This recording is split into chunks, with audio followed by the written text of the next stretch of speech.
Assalamualaikum warahmatullahi wabarakatuh. My name is Shahidah Fadli binti Abdullah, and today we, Group 2, will be presenting our group project.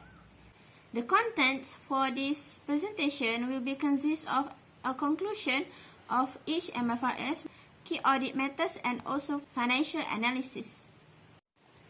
First of all, the disclosure of MFRS 108. For changes in accounting policies, all of the company have changes in MFRS 9 financial instruments and also MFRS 16 leases. The changes on MFRS 16 leases are due to the implementation of MFRS 16 leases is effective for annual period starting on 1st January of 2019. Other than that, the companies also have to implement a new MFRS, which is MFRS 9 financial instruments, and they are effective immediately starting on 1st January of 2018.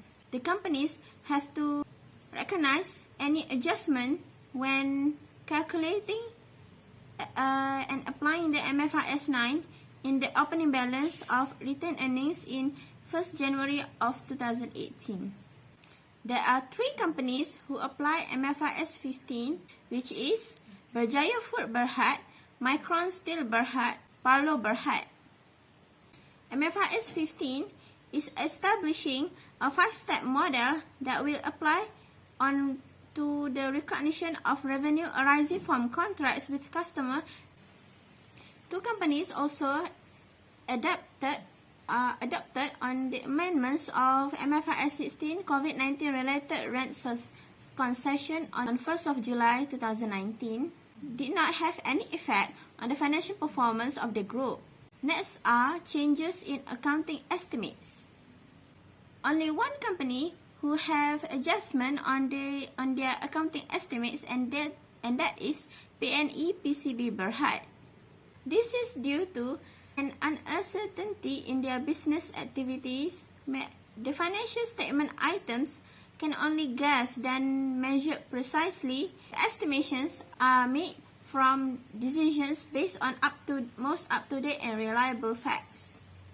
Let's continue with our next presenter. Assalamualaikum warahmatullahi wabarakatuh, and I will be continuing the disclosure of MFRS 110. The disclosure of MFRS 110 even after reporting period are not usually seen in the company annual report, which means that rarely any event that happened to the company after the reporting period. From our findings in the sample companies, only 2 from 5 companies that used the FAR3 110 and disclosed the event that happened to the company in the financial statements. Most of the events that happened to the company are non-adjusting events, such as number of ordinary shares issued to the public, and the event that mostly happened to the company recently, which is COVID-19 pandemic event. As the company used the MFRS 110 and disclosed the event that happened to them in the financial statement, makes the company free from material misstatement, and the absence of such fraudulent activities assure the company investor and shareholders. That's all from me. Thank you. Assalamualaikum to Doctor. My name is Nur Atira Petimur Asam, metric number 281610, and I will continue with MFRS 116. For property, plant and equipment, all of the company use the cost model to evaluate their asset.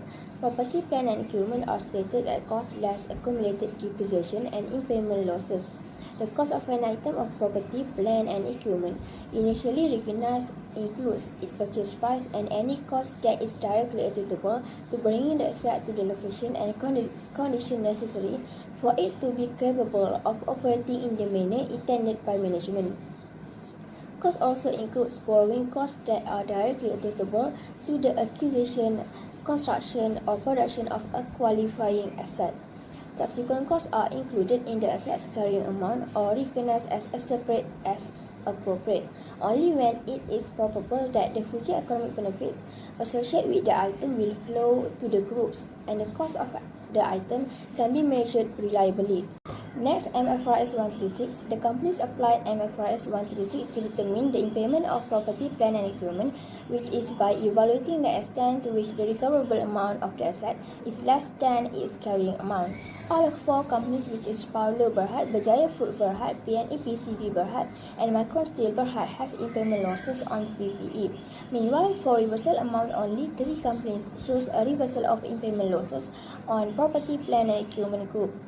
It shows the recoverable amount of property, plant and equipment had decreased a lot and significantly different during the year of 2020, where the COVID-19 pandemic hit the sector of the economy. Next is key audit matters. Key audit matters are those matters that the auditor's professional judgment were of more significant in the audit of financial statement of the current period.